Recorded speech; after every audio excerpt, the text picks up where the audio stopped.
नमस्कार, तुमच्या सर्वांचं स्वागत आहे आणखीन एका छानशा ब्लॉगमध्ये. तर मी आता झोपेतून उठले. तर आज आहे गुरुवार, तर मार्गशीर्ष महिन्यातला पहिला गुरुवार आहे. तर माझं पण उपवास असते. म्हणलं बघू आज काय काय होते ते तुमच्याशी शेअर करावा आणि ब्लॉग पण करावा. तर मी पूजेचं साहित्य वगैरे सगळं आणले. तर मी काय आता स्वयंपाक नाही करत आहे, मी किचनमध्येच आहे. पण उद्या 28 नोव्हेंबर आहे, तर माझ्या मुलीचा वाढदिवस आहे उद्या. तर माझ्याकडं केकचं प्रीमिक्स होतं. म्हटलं तोपर्यंत जरा एकदम छान असा कप केक सारखा नाही का, तो गोल केक मिळतो तसा केक बनवावा सिंपल. तर मी तुम्हाला दाखवते. तर हे आहे कोको पावडर दिसते.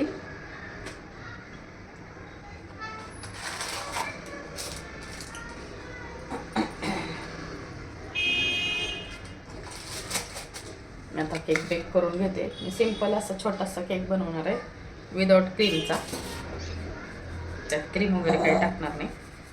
हे आहे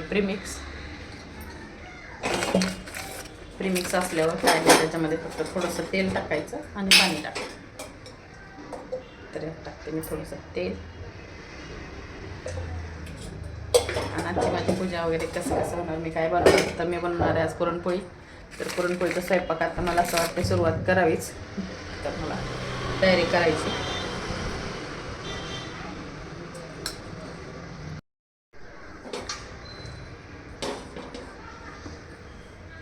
पातेलं प्रीहीट करायला ठेवते.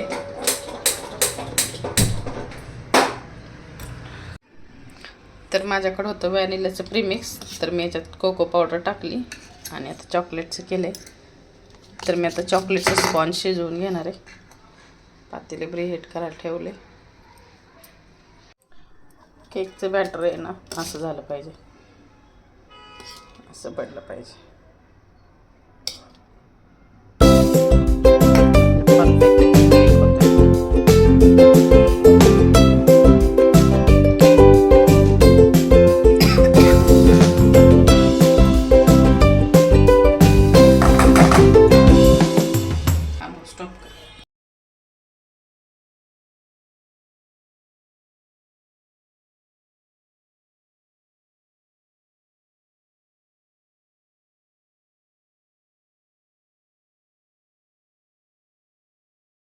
आणि इथं काढायचा फोटो असा.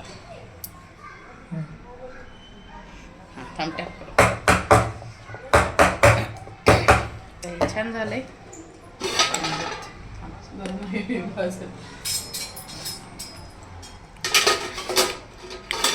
तर आता आलाय रोहन. ते रोहनने कॅमेरा धरलाय आणि आता आपण हा केक बेक करूया. तर इथं कुकरमध्ये डाळ शिजवली आणि इथं आता केक बेक झालाय का बघूया. 20 मिनटं झाल्यात.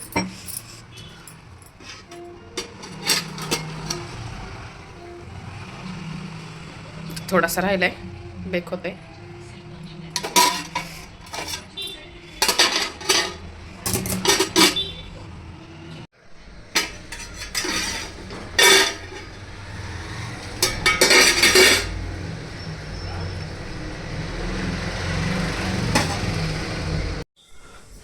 आता मला मांडायची देवपूजा. एक तर माझा स्वयंपाक रेडी झालाय. ते बटाट्याची भाजी केली, आमटी केली आणि इथं केल्यात पुरणाच्या पोळ्या. याच्यामध्ये माझ्या मुलाला आवडते म्हणून गुळवणी. बघा किचन एकदम क्लीन आहे, म्हणजे काम सगळं झालंय. तर अशा पद्धतीने मी पूजा मांडून घेतली, साधी सिंपल आपली. आणि इथं देवघर,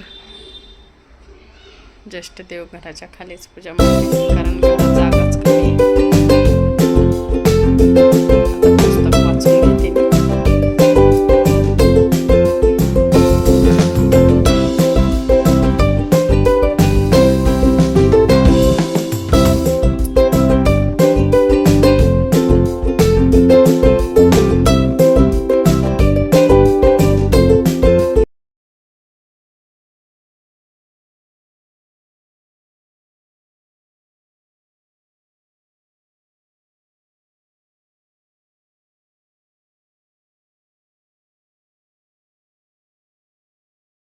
बनवली खीर, इथं गुळवणी, इथं भात, इथं पुरणपोळी, इथं चपाती, इथं बटाट्याची भाजी. तर इथं गुळवणी, आमटी, पुरणपोळी, चपाती, बटाट्याची भाजी, खीर आणि भात असा मेनू आहे. ह्यात भजन पापड कमी आहे कारण खोकला लागला, त्यामुळे तेलकट बनवायचं नाही. तेवढं जर तुम्ही आम्हाला खाऊन दाखवलं तर आम्हाला हे वाटेल, भारी वाटेल. एवढं मी हा, नाही, तेवढं तर नाही खाल्लं जाणार. तेवढंच तुम्ही खाऊन दाखवा आम्हाला. तर काल रात्री पायलच्या बर्थडेसाठी केक कट करायचा म्हणून बनवला हा ना, आणि झोप लागली सगळ्याला. मला सर्दी, ह्यांना सर्दी, सगळं झोपून गेले. पायल रुसली आमची. मग आता कापणार आहे आम्ही सकाळ सकाळ आणि संध्याकाळी पण कापणार आहे. संध्याकाळी कापायचं का नाही? कापायचं. चल बस मग.